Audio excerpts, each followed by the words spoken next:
Ça vous paraît peut-être très excessif, mais il y a un tas d'études extrêmement intéressantes qui ont été faites là-dessus. Donc il y a une expérience qui est intéressante qui a été faite à ce propos, où on prend des gens dans un amphi, donc il y a un seul jeune homme bien sûr qui est l'objet de l'expérience, et on a donné à tout le monde un classeur de couleur verte, et lui a un classeur de couleur verte également, comme tout le monde.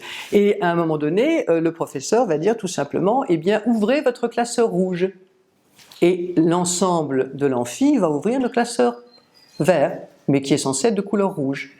Et le jeune homme au départ regarde, incrédule, et se dit mais moi on n'a pas un classeur de cette couleur-là, ça ne convient pas, ça n'est pas l'idée.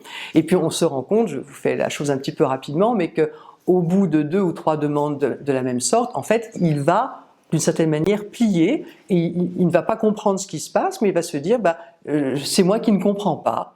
Et donc, il va faire comme tout le monde, il va ouvrir le classeur qui est censé être de couleur verte, voilà. Donc, on se rend compte qu'il y a effectivement un conformisme humain dont on ne sait pas exactement, c'est certainement quelque chose de l'ordre de l'instinct grégaire, hein, et que finalement, on peut amener les gens à se comporter de manière assez folle finalement, de manière contre-intuitive par rapport à leur propre perception. Voilà, donc ça c'est une chose qu'il est important d'avoir repérée. C'est l'expérience de H qui mesure le degré de conformisme des individus? C'est ça, je pense que c'est ça, oui. Donc ça mesure la force de la pression du groupe social? La force de la pression du groupe social.